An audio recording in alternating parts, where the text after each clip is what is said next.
les compagnies qui ont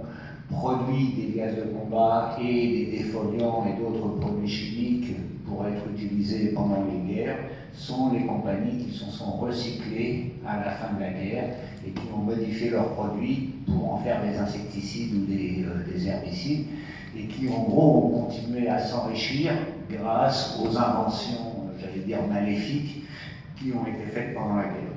Et en prenant appui sur les principes directeurs relatifs aux entreprises et aux droits de l'homme qui ont été adoptés par les Nations Unies en 2011 et les nombreuses conventions internationales relatives aux droits de l'homme, le tribunal Monsanto s'est attaché à répondre 6 questions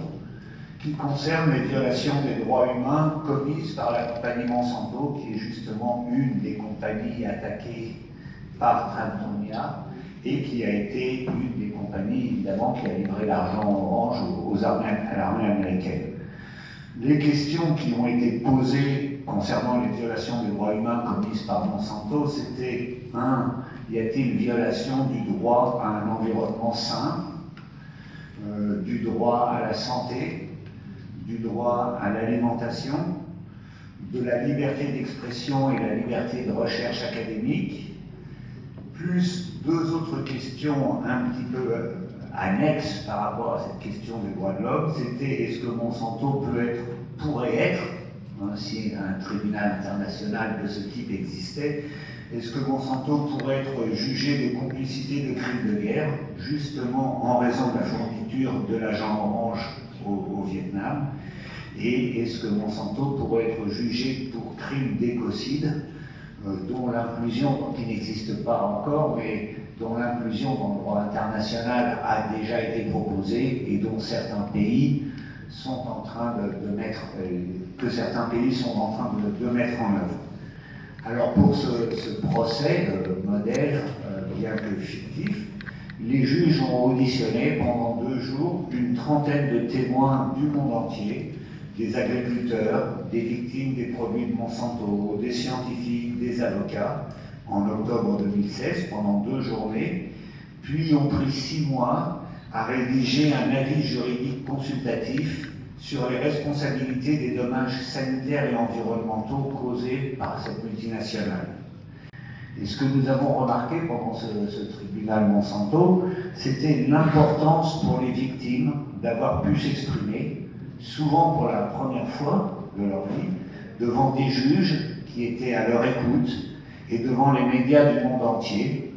Et aussi, ce qui nous a frappé, au-delà de l'importance pour les victimes de s'exprimer, c'était la méconnaissance réciproque de ces mêmes victimes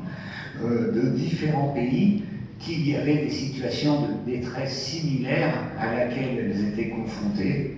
et qui étaient dans l'ignorance complète des procédures qui pouvaient être entamées dans un pays ou dans un autre. L'audition de ces témoins leur a permis de se rencontrer, d'échanger à la fois sur leur situation personnelle, sur leur détresse, mais également de s'apercevoir que ce qu'elles pensaient être un cas unique ou qu'elles ne savaient pas comment plaider, en fait, se retrouvaient dans d'autres endroits du monde. Et c'est donc ceci qui nous a donné, si vous voulez, l'idée de créer cette association qui s'appelle Justice Pesticides, une toute petite association, mais qui a décidé de recenser sur une page internet, sur son site. Enfin, c'est facile à trouver, justicepesticides.org. Et là, on recense toutes les affaires judiciaires dont on a connaissance, en fonction des faibles moyens qu'on a, parce que c'est un travail considérable, comme vous pouvez l'imaginer, mais toutes les procédures judiciaires qui ont trait aux pesticides dans le monde entier. Ce qui permet effectivement d'abord de connaître ce qui se passe ailleurs, de connaître les arguments qui ont pu être utilisés, qui ont pu servir pour obtenir des victoires, ou au contraire se méfier de ce que les compagnies pourraient objecter aux plaintes de personnes ou d'associations. Alors, l'association qui connecte ces données sur une base de données gratuite et accessible à tous, a pour objet de susciter la réflexion sur une stratégie globale contre les pesticides, afin d'obtenir la réparation des dommages causés par ces produits toxiques aux humains, à la faune, à la flore et aux ressources naturelles. Et elle veut contribuer, avec ses faibles moyens, à l'interdiction des pesticides qui mettent en péril la santé humaine et l'environnement, et à l'avènement d'une justice sanitaire, comme se crée petit à petit aujourd'hui une justice climatique grâce au procès que les associations intentent à des compagnies comme Total ou à des États comme la France ou les Pays-Bas. Ce travail commence à porter ses fruits, c'est-à-dire que cette base de données contient maintenant plus de 630 contentieux judiciaires dans 26 pays,